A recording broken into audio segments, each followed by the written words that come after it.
Clean it like riding, but I know that they ain't. Ride or die. I go hard in the paint, yeah, homie, I'm a saint. Ride or die. Words of why there's something versus nothing. I'm happy there's something. Otherwise, I wouldn't be here. I don't know why there's something. I think we know, for the most part, how there's something. Hey Jeff, I was going to answer your question why it seemed like Jack got special treatment on certain questions. It's because Jack is like their favorite Pokemon, like to throw up against the theists. And so if He's you have that Charizard. one card you really like, you have to let it lay on the table when it lands.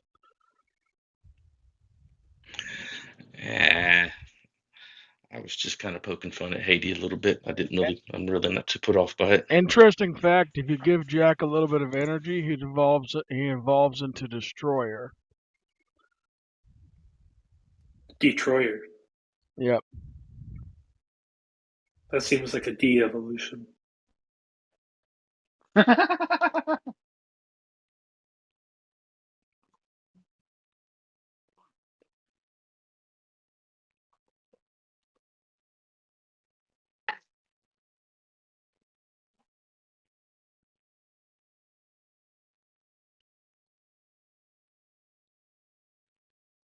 So does anybody in the room know why there is something rather than nothing?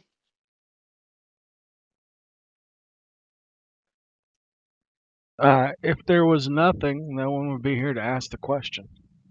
Well, did that answer why there's something then? So, if there's anything to contemplate, anything to examine, um, you can't examine nothing.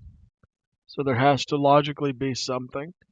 So the reason why there is something is for the case to be examined. It's necessary. It's necessary for something to be there to examine it. Yeah, I agree with that. However, but I don't know. No, that's going to Are be the we answer to the required question. what? That's necessary? Yeah, I mean, that's about the most satisfying answer you're going to get. Gotcha. It's also because nothing, I posted this in the chat, but nothing can't have the property of being, right? Yeah, I agree. So if you say there is nothing, that's sort of just going to be contradictory. But of course, I agree. Yeah, I think there's some kind of logical impossibility about having nothing. I just don't think that that can really exist. Of course, we just said that right now.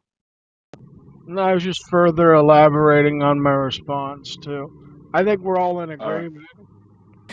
And that's going to be the sort of answer that a theist and an atheist can both give, because, saying there's a God doesn't really answer the question either. It's just another thing there is. Right. Yeah, because you can just say, why is there a God rather than nothing?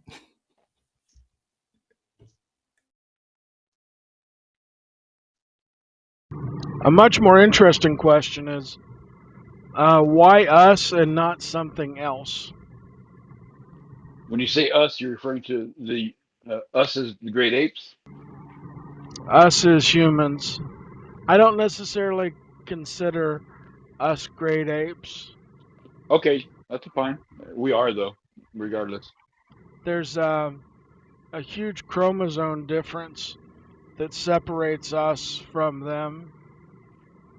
We are them. It's okay.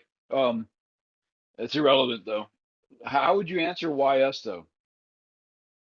Are we required to even be here? Is there a necessity for us to be alive on this planet? No, I don't see any logical reason that we're required to be here. Hmm. So how can that answer? How can that question be answered? The why we are here. Well, the Well, James, I the think why I I think I think think is you a missed. very important question in general, but Well, that's yeah, like a separate because topic. but James, as a why for a Christian, it must be so that God can fulfill the property of being creator. right? I mean, I without don't. us I don't being take here, the. then I don't take the John Lee answer. but I I would mean, have said that. I mean, if God that's not created a John Lee. rock, That's a pretty standard Christian response. I would have thought. yeah, but if God created a rock, He would have already filled the obligation for being a creator. Like He wouldn't need to create us to fulfill that as well. Like just causing anything to be would fulfill that obligation. So I don't think I would ever use that particular response. The So that's the cool. answer, So James Corletta. I think the answer to the question depends on how you think the world is, right? The why is intimately connected with your viewpoint and vision of the world. So for a Christian, for example, who thinks that the world and humanity is in a constant state of sin or whatever you want to call it, I'm not going to get it exactly right? But you know what I mean. So that means that the purpose of humanity is X, right? Connected to that. If you start with a different kind of understanding of the world, then the purpose of this world is different. Well, I think teleology is a bit so. When you ask why, you could be asking why in the teleological sense, but you could also be asking why in a sort of uh, entailment sense, or you could be asking what what led to us being here. Right, but that's And actually a how question, not a why question. Yeah, I would yeah, say to an extent, we're but Yeah. I would say that we were created to glorify God. So do you think so that leads me to my next question because I've had discussions with other theists before that do you think human beings are a necessity for God's existence? No, I don't think that we're a necessary creation. But Okay, cool. once you do that, like if you say that if a theist ever says or anybody says that this is a necessary creation, then they're tying it to the divine in such a way because technically only God is the only necessary being. And if you put that there's another necessary being alongside God or a bunch of other necessary beings, That makes um, God contingent. it'd be very well. You would say that I think the logic would dictate that everything would be contingent, yes. But what you would in sense be saying is that everything is necessary, independent of itself. And so it's like I don't know. I just don't like that. It might be a John Leeism. I think one thing, and this is my recommendation. I like John Lee, but I think that sometimes people spend way too much time having a theological conversation with John Lee and going down some of his rabbit trails. And then when they get into other discussions, uh, they get confused on what some of the Christian positions are because John Lee is like a chameleon and he can form his position to whatever conversation he's in. But proper Christian doctrine, we can't do that. I'm not allowed just to shape it to score a win. yeah, on the point of when we're talking about necessitarianism, it doesn't make everything contingent, and there's other ways of thinking about it where you're not separating everything off as these independent entities either. So you might think that saying everything is necessary is saying something like what you were saying, James, where you're saying like, well, each person is necessary independent of God or something like that. But you could take that the whole collection of things is what's necessary, and it would still suit all those criterion. But Well, the the thing that makes it causal and why it reaches a logical contradiction is if I am a necessary being, then God is obligated to create me. He has no choice, which means that if I don't exist, then God doesn't exist, which means that God is contingent on my existence. So that's where the kerfuffle comes in and why I made the statements that I made. Yep. Yeah, but see, he still can't be contingent because you're necessary. So you couldn't No, have failed to what I'm exist, saying, and so he couldn't have failed to exist. yes, we're saying in the practical application, yes, but we're saying that hypothetically, if you have tied me as a necessary being, God as a necessary being, I'm created by this necessary being. He has no choice but to create me. So we're in agreement there. But technically, if he does not create me, then he does not exist because the necessary being was obligated to create me. And so then there's that causal dependency, which means that I think it's called a counterfactual, where there now God is dependent on me because he has to create me. If he doesn't, he can't exist. Yeah, And that's why it's yeah, but see, there aren't any of those sort of counterfactuals on a necessitarian view because those are impossible, right? Like, it couldn't have been the case that he didn't create you. Well, that's what That I was would gonna. That's exactly what I was gonna ask. What's the point of asking, a necessitarian question? Why don't we just deal with what is? It is. I think it involves doing both to some degree. So Yeah, but what you were either saying, I think what you were saying is something like it, but it's not. It's not strictly linear, right? These kinds of contingencies and necessities are not simply one-to-one things. They're really like systems upon systems. And even if you get down to the smallest level, I think we're finding the same thing, right? That it's not this one thing, then a second thing, then a third thing, but there are things. There's a broader context of things. There's an operation taking place within a context that facilitates causality. yeah, I mean, I'm not even thinking so much in causal terms because I think it could be stated plainly where you say necessitarians think there's only one possible world and it's the actual world, right? So they are talking about what is in that sense. Um, it's the question that somebody who believes there's contingency is posing to them, where they say, "Well, what if this had been different?"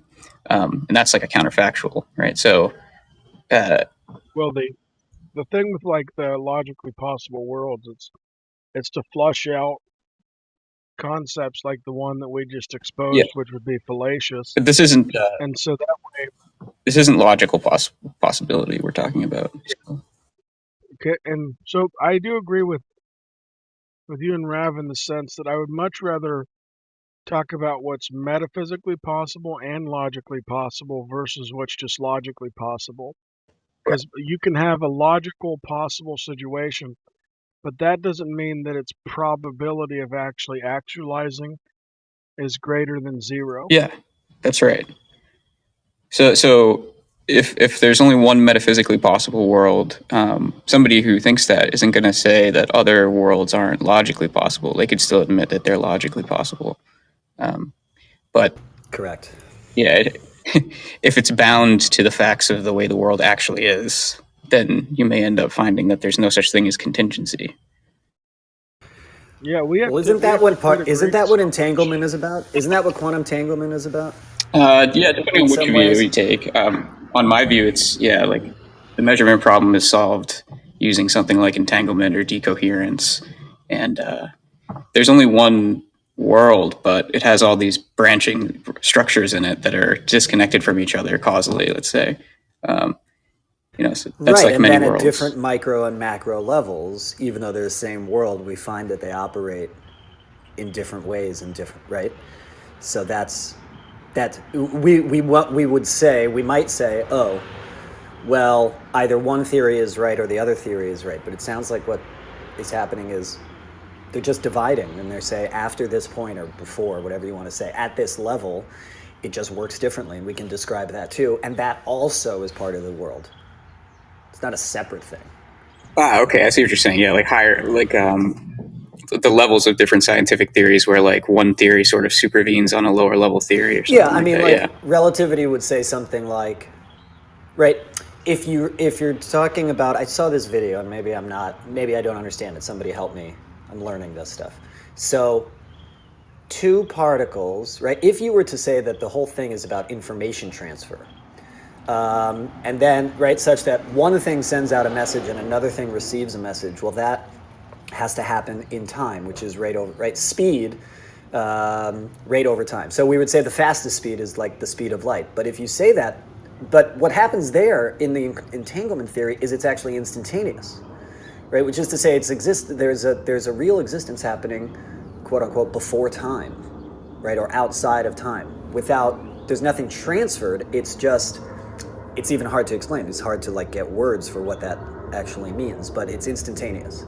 As soon as the one particle acts one way, it simultaneously does it, and that means that causality is not the same way, is not as simple as we think about it. Yeah, and a lot of that stuff comes from quantum gravity research. You're probably thinking of Leonard Suskind's recent talk, I think. Could be. I saw like some TikTok video, somebody explaining it. He sounded very knowledgeable, but of course it's TikTok, so you don't know. But Yeah, there is part of quantum gravity research that's sort of going that way on entanglement, and I think a lot of it will end up informing theories about like emergent space time and how the universe is fundamentally a quantum system, and space time or space and time are emerging from something that is that's essentially right. atemporal, aspatial. Right. That's why, right. The science metaphor language. Right. It's a fabric. It's a system. It's not an individual thing that just sort of pushes out energy or a force. It actually has its own contextual parameters that allow what we perceive as space-time to like take place. Yeah, there are a lot of theories in physics like this that I wish people would talk about more, just because I think people are often stuck in this sort of like Newton's physics, where they're talking about little balls bumping into each other and matter in motion and these sorts of things, and it's very oversimplified as to the way physics actually works. So Sully, have you ever thought? Do you believe that trees observe? Like, for example, a tree will turn its leaves when its rain's going to potentially happen, or it knows when to take the water in at the roots. yeah, I think it's an interesting question about whether or not there's something like plant consciousness or consciousness Well, in not like. even not even like consciousness. If you just say just observe, it doesn't What have to about be just a reacts? conscious What observe. what about it reacts? Yeah. Like it's reacting to its environment. But once you do that, then you can say, is there anything that does not react to its environment? And the thing is that no would be the answer, which means that the necessary being would be the same thing, as in it reacts to its environment and it reacts to the things that proceed from itself. That's a slight argument for the existence of God. Yeah, so it's interesting. Yeah, in most physics, the observer is just something that's interacting with the environment, right? Like you're saying. But then in the variety of physics that I'm interested in, it's about how the observer is part of the environment and how you have to include that in your analysis to make sense of it. The observer is not just this thing that's like dualistically separated from what its environment is, right? By the way, So that's what anthropology says also, right? Yeah. Anthropology would say when somebody observes a ritual of the tribe they're observing, it's not the same as if the ritual was being done unobserved. And You're the there, yeah. the observer has to be greater than the observation. That's the harder one to What do you argue, mean greater? because because when you're to encompass or to understand what something is observing. So, like for example, if the tree can recognize the water versus the gasoline, or can recognize the rain coming versus the really sunny day. But so then when you're looking at the necessary being, it has to be able to do the same thing in I the guess causal relationship. right. I guess let me offer instead of greater. It has a different position, right? And because of its position, it can see things that from the other position, from the inside, can't be seen. I don't know if that's greater, right? It's just geographical, right? It's just Yeah, positional. that's an argument for God that I've been toying around with. Now, I'm not naive enough to say that I'm the first person to ever think of it. So if somebody knows of like an article about something like this, they could send it to me. I'd love to read up more on it. So for me, I don't know if I'd say that the necessary being is an observer. And so I think the necessary being is just the entire world, or like everything. Like I think of it as almost like a monad. Like that's like what's necessary. I mean, I am a necessitarian on metaphysics, like we were talking about earlier, but sort of another question. Yeah, I tend to be with you, Sully, I think, right? Like the system itself is the thing. Is the right the all the things that we're describing as the processes is the thing. Yeah. Right? It's not a noun. The necessary being isn't a noun, it's a verb. Yeah, it could be considered. I'm not a fan of that because then it gets into that we are gods kind of thing, and I find that incredibly troubling But for that's what anybody who would but want to that's say what they're Genesis God. says. Right? It doesn't say we are gods, it says God dwells inside of us. Right? Which means we have some of the capacities of God. There's a distinction between dwelling inside of us or us taking upon ourselves to be God or equal to God. And I No, don't not think that equal you can to, not equal that to, with I would anything say else. possessing attributes of the capacities of God. Right? God is a creator, we can I would, create. God can kill, we can kill. We don't do it on the same scale, right? It's a matter of scale. Yeah, because we Um, can't do it on the same scale. right, so, but it's not a matter of different type. It's just a matter of scale, right? So I'll give it to you in the reverse. The phenomenon of people placing themselves in the place of gods throughout history, right, is to me evidence of the fact that we are programmed in with the presence of God. If we weren't programmed in with the presence of God, with some of the capacities on a sliding scale of powers that God has, we wouldn't have even, our human brain wouldn't have even come to the notion that we could even think that we could be like that.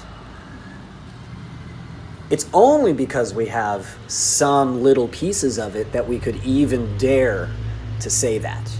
And so the reverse is also true, right?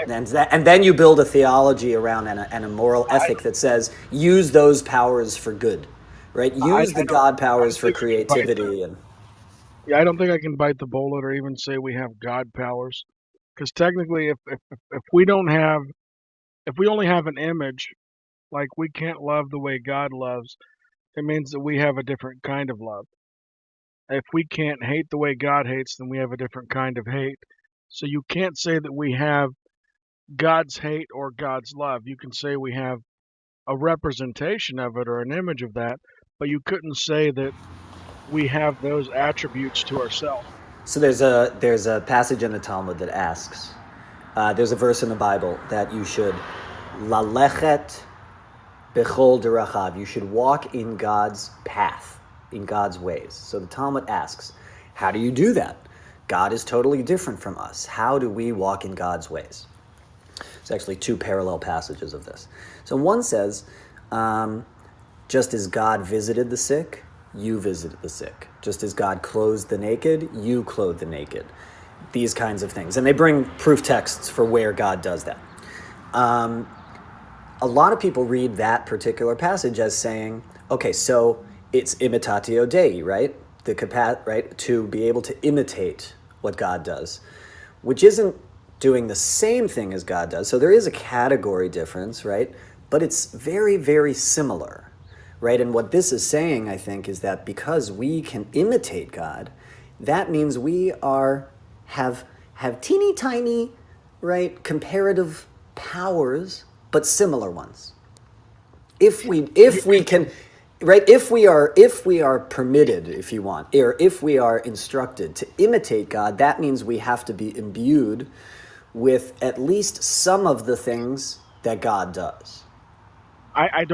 I don't think that an imitation has to share properties of what it's imitating. Like, Sure, it you does. look at a Darth Otherwise, it's Vader not. Of course, it does. Otherwise, it's not an imitation by look at a Darth definition. Vader costume. It's quite obviously not the level of Disney. Yeah, but you can. So that's fine. You can So have no, that's fine. You can rate the. I don't know what the word is. Accuracy, consistency to the original, right? But I think that's part of my thing too, right? That it's an imitation. It's an impoverished imitation, to be sure, even right? saying the original implies that you are a duplication of the original, but we are not a No, no, no, no. You're duplication. not hearing. That's not what I'm saying. I'm not saying duplication. I'm saying that, and this is how I read the biblical text. This is how I read the rabbis, right? I don't. You. It does not have to be the Christian view. What it means to be created in the image of God, right? Which gets explained all the time in the tradition as an act, sometimes an actual physical, if you will, spark that exists in every human being. That, whatever that is the catalyst for people to be able to do good in the world.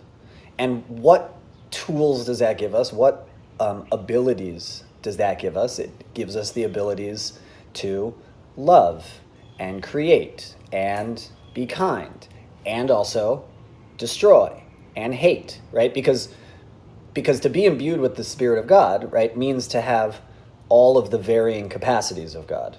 And the religious life in Judaism, right, the life of following the commandments are ways to express that divine spark within each See, of us. even when you say capacities, we don't have the capacities of God. You're not hearing. You're not. I We don't have think you're capacities of understanding, love, James. I don't think you're understanding but what it's I not said. anywhere. I don't think you're understanding what I said.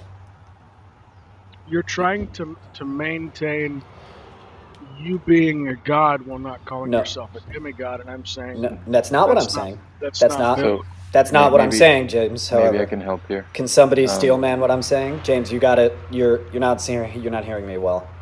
I mean, would Or you you're not say, explaining James? your position very w- well. So then Would you ask me say? a Would you question. say, So when James? wait a second, James. So then ask me a question. Don't say what you're saying. Ask me what Well, I'm. no, I mean Ask me. he's Check going to for try to. understanding. Check for understanding. Okay, right? Well, no, Because I'm. he's getting ready to steel man you, and then we'll see if he's steel manning you, that means that he's gathering where you're going, and then we can go from there. No, I just wanted to ask something. Like, James, do you see any commonalities between, let's say, how God would love and how we would love? Any commonalities at all? Or is it a completely different concept? Completely There are different. there are there are similarities, but commonality would be too close because I can never love as God loves. hmm So similarities, I let's use don't that have word. the ability. Right, similarities. But Where, what? similarity would not be reflective that what I'm similar to is somehow me. Well, so why wouldn't you just say if you can't love the way God loves? Why wouldn't you just say I can't love? Yep. In other words, God would be the epitome of that, whatever that is. And since you can't do it, you can't love. Why don't you just say Yep. that? You have zero capacity for No, love. because we can have a version of it, So but the that's what I'm version is saying. not God's. Yep. So that's exactly what I'm saying, right? It's a spectrum, it's a But scale. we're distinguishing that the version I have is not what God has, hmm and the version God No, no, has no, no, is no. not But what it's we not. But again, we are. I think you're deliberately disagreeing. Then we're not disagreeing. We are agreeing, right? God have. has I don't think love. God. Wait a second. God has love. Humans have love. You admitted before. Tell me if I got this. That there are similarities between them, right? yes, Yes. similarities does not indicate Great, great, identity. great, great, great, great, great. I agree. It's not identity, but the things that are similar, right, are similar because they are of the same type, not because they are of a different type. Well, if you want to say God has a type of love and we have a type of love, then sure. But what you were No, doing, at no, least that's the way it not came what I'm off to me, saying. was That's exactly the opposite of what I'm saying. I'm not saying it's a different type. I'm saying love is a conceptual category. The way that God loves, practically, actually in the world, is expressively a different way that a human does that.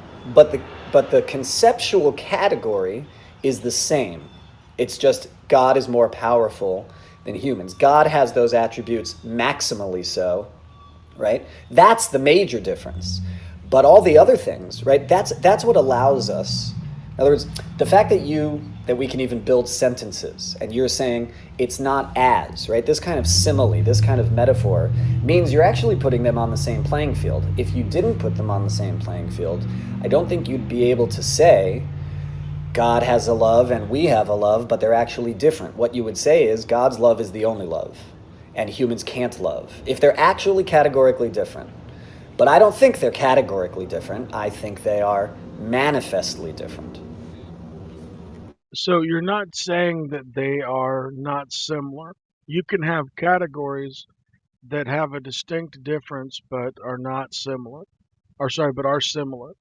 And in this case, the way we love is similar to the way God loves, but we don't have the ability to love even a fraction of what God can love. We don't have the ability to have wrath even in the fraction of what God can have wrath with. Yes. But we have a kind of wrath, Hmm. Yeah, but there's a which is given to us because we have a part of God as part of us. So you use the same word, right? You use the word love or wrath for both scenarios, which implies, James, that you're also categorizing them under the same kind of thing, even if they're not Well, the same exactly the kind same. of thing does not mean the identical thing. And so Exactly. when I'm That's conveying, exactly what I've been saying. It's not the But so identical thing, yeah, but it's the same kind of thing. so yeah. the difference I think that between me and Rav's theology is I don't believe that every human has a part of God within them. Right. That's why I'm a universalist and you're not. And so I don't like I would not say that Hitler, for example, has a part of God in him. I wouldn't say that um, Jeffrey Dahmer, while he's eating people, has a part of God in him. Now, I would say that the only people who have parts of God with him are those who Depends. are If the person he was eating was named regenerated God, by if the person, wait, I'm going to say a joke. If the person he was eating was named God, then maybe he had a part of God inside of well, that would be a fair point. him. See, I understand And on that. that note, Yeah, I get that, James. From a Jewish point of view, that's like anathema. But I totally understand. We've talked enough. I understand where your yeah, theological viewpoints come from. yeah, but I do got to go to church, so it's Oh been at yeah. least a non-heating All conversation this right. morning. So that's I hope church is good. you guys take care.